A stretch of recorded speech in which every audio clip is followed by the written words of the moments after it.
Now, a centrifugal pump and positive displacement pump difference, actually flow rate and head or pressure, head in meter, let's say flow rate may be meter cube per second, and centrifugal pump will have curve like this, okay, head and flow rate, H versus Q.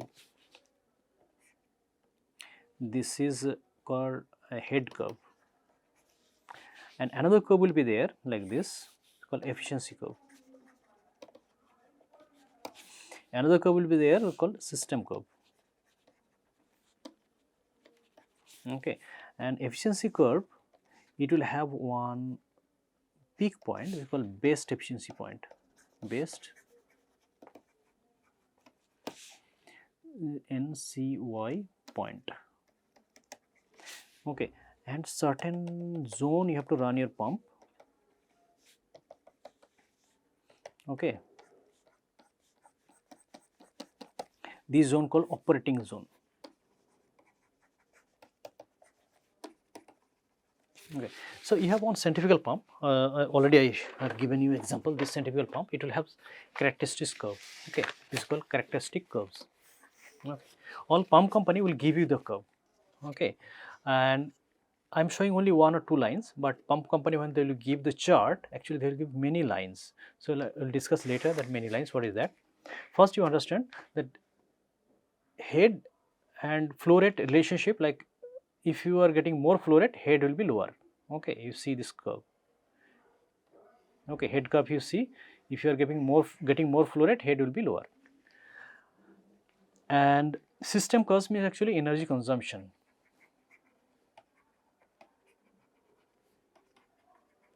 Consumption curve. Okay, and efficiency curve means how much efficiency will be there from your pumping system. Okay, and normally your target will be to run pump at your best efficiency point, but it is practically not feasible. So that's why they will have one operating zone or operating range. So within that 10-20% of plus minus of best efficiency point will be okay to get best from your pump. If you are running off design condition, let's say you are not following any rule like best efficiency point anything, then maybe your pump will be cavitating, or your energy consumption will be very high, or pump may not work. Okay, so any pump will have one best efficiency point, centrifugal pump especially, centrifugal radial or mixed flow pump, and you have to try to run your system at best efficiency point. Okay, but exactly not possible, so nearby 10-20% plus minus will be okay. And system curve, like if you see, it is going up and up and up. So if you are trying to get more flow rate, your energy consumption also will be higher. And head continuously growing. So you can see this centrifugal pump is having limitation of head. So one centrifugal pump will have certain maximum head criteria. Okay, so it will not give infinity amount of head. One centrifugal pump will have, let's say 10 meter 5 bar head bar pressure or 10 meter head. So if I want to get 100-meter head, so what I will do, I will put series, one pump, two pump, so 10 pump I will put, so 10 into 10, so 100-meter head I can achieve, but flow rate will not change. Same flow rate I can achieve very high head using many pumps in series. Okay, now if I use, this is centrifugal pump, this is centrifugal. Okay, and if I draw for positive displacement pump, positive displacement human heart I told, okay, a cycle syringe pump, or doctor pushing your medicine injection, right? So those positive displacement pump or reciprocating pump, their curve will be like this, H, Q, it will be like almost vertical, maybe little bit slanted towards H, but it will be almost vertical. Okay, it will not be touching, H, Q curve will not be touching H, never. Okay, that implies that you can generate any amount of pressure from your positive displacement pump.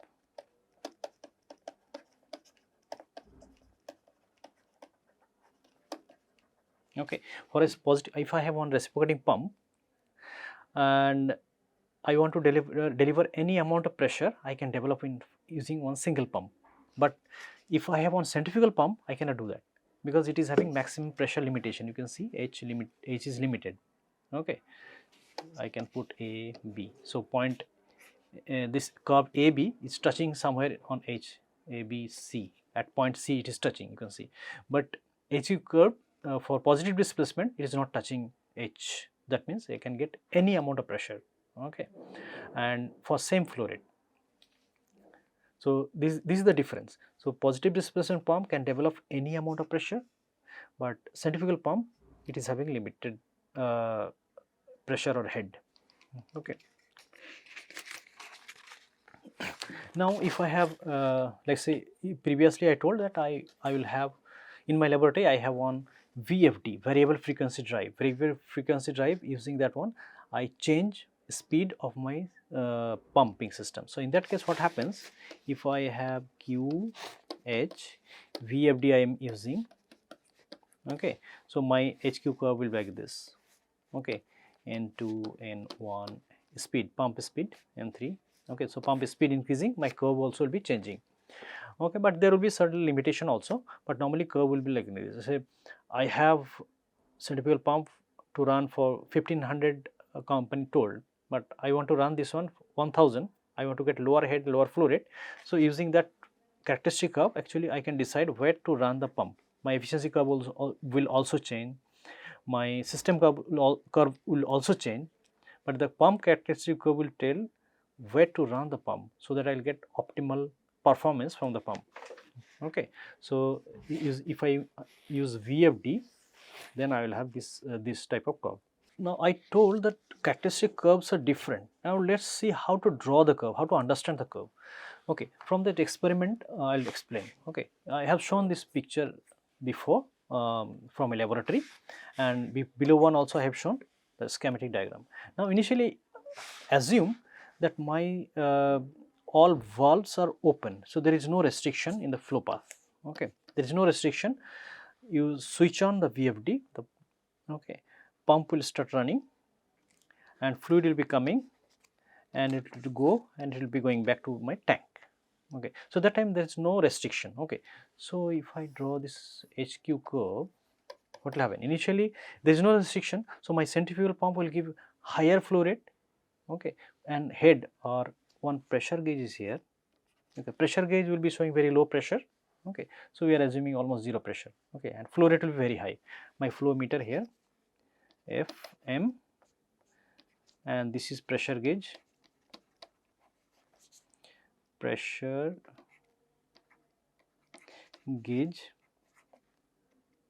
okay.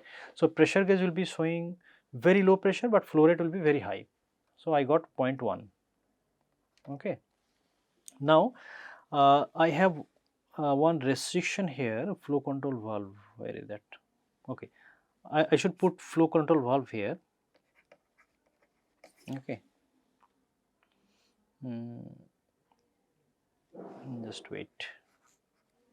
I have pressure gauge in some other place. Okay, this is pressure gauge, this is not pressure gauge. Pressure gauge is here, okay. Flow meter is here, and I have flow control valve is here, flow control valve, okay. Flow control valve is here. Now initially it is completely open, now close a little bit, flow control valve. So what will happen, if you close a little bit, pressure gauge will be showing little bit higher pressure and flow rate will be little bit down, okay. So maybe my flow rate will be little bit down, pressure gauge will be showing little bit higher pressure, so 0.2 I am getting, okay. Now again little bit closing this flow control valve, again my flow rate will be little bit down, my pressure will be increasing. So slowly if I close my valve, so my pressure gauge will be showing higher pressure, flow rate will be down, okay. Then I'll be reaching maybe up to 10 point, for example. Once we reach near by closing, I'll ask student, don't close completely, because if you close completely, pressure will be very high, my system can fail, okay. So you reach up to 10, then the remaining part you just interpolate and extrapolate and draw the line, okay. If you are closing completely, then my system can fail, okay, because of this reason. Now you got this curve. Now if I have reciprocating positive displacement pump, let's say any reciprocating pump or one positive displacement pump, I will show one positive displacement pump.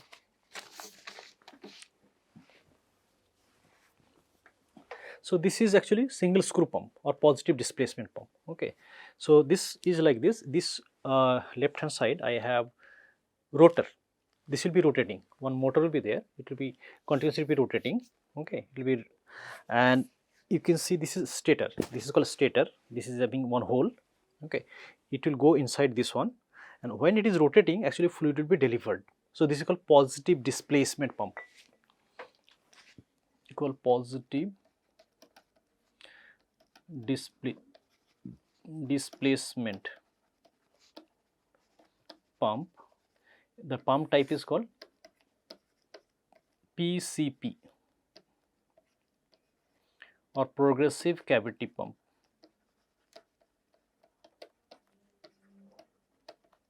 If any student want to know about details about this PCP, then they can go to my another NPTEL video called artificial lifting system. So that course is having more details about this PCP system, cavity pump. Okay, so progressive cavity will be like this.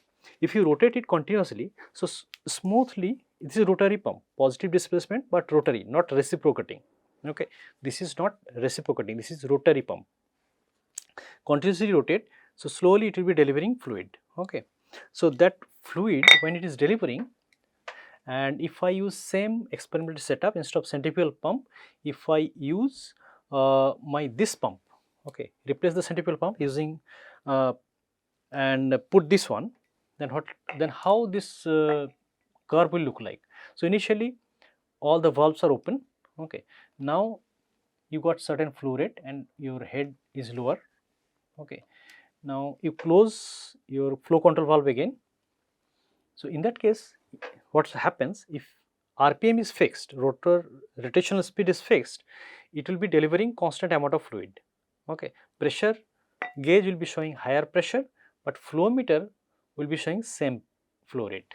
Okay, so same flow rate will be showing. Again you close, you get same flow rate, pressure increasing, same flow rate, pressure increasing, same.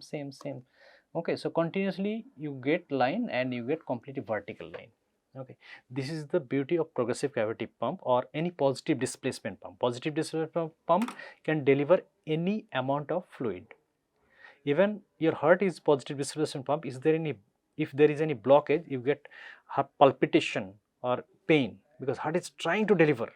Okay, any amount of fluid, fixed amount of fluid it will be delivering, but you are restricting, so but it will try to deliver the same fluid but higher pressure. So positive displacement pump, my progressive cavity pump, it will be delivering same amount of fluid at fixed RPM but at any pressure. Okay, so wherever you would require, for example, fuel injection in your engine systems or your refrigeration systems or many other applications, you can use positive displacement pump for very high pressure application. Okay, for if you need moderate flow rate also and pressure also, then normally you will go for centrifugal type pump. But very high, small amount of fluid, very high pressure you need, like say very high thick fluid is there, for example grease, toothpaste, centrifugal pump will not be able to handle.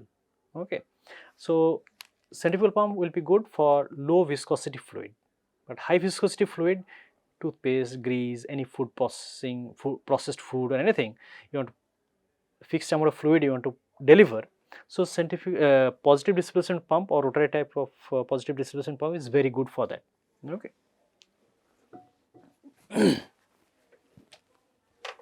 So you got difference between positive displacement pump. Positive displacement, this is positive displacement, okay, this is centrifugal. Okay, now if I give example, let's say I am doing experiment, initially HQ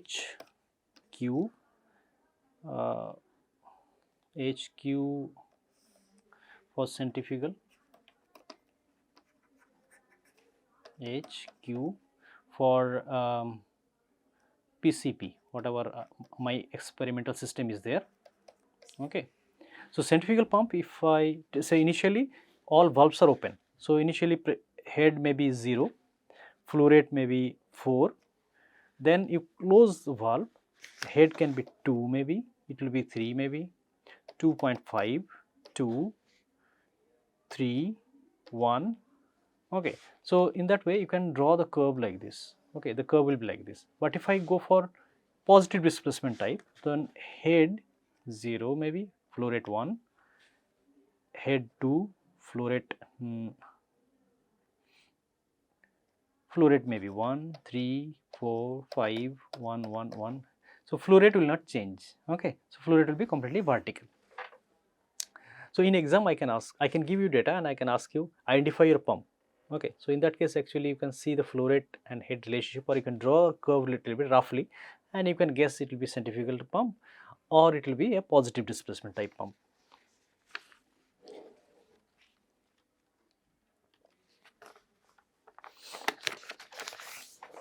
So, whenever you are talking about pumping system fluid flow, so normally we use one term called specific speed. So, specific speed formula is that Ns equals N cube H per 3 by 4. Okay. N is specific speed, and the small n is your RPM or revolution per minute speed, Q is flow rate, H 3 by 4. Here when we talk about specific speed, it is unit dependent. Okay. It is not non-dimensional number. Okay. So, whenever you are talking about SI unit or other units, SI unit value will be something different, other unit value will be something different, because if you calculate the dimensions, so there will be some existing dimensions, because of that the difference will be coming. Okay. So, this is radial, this is axial. Okay. So, if you see radial, your specific speed like 500 and maybe 15,000, okay, 1,000, maybe 2,000. Okay. So, one example, Ns equals RPM, GPM, flow rate gallon per minute, and meter per 3 by 4. Okay. So, I can give one example also for that. So, if n or small n is 1400 RPM and Q equals 1 GPM, H equals 1 meter, can you calculate Ns? I am leaving this problem for you, you solve. And what is the unit? Okay, you just try to solve it. So, normally Ns will be 500 to 42,000 for centrifugal radial type pump. Ns will be 4,200 to 9,000 for mixed flow pump, and it will be 500 to 4,200 for radial flow pump, and more than 9,000 will be axial pump. Okay. 500, 1,000, 2,000 is better.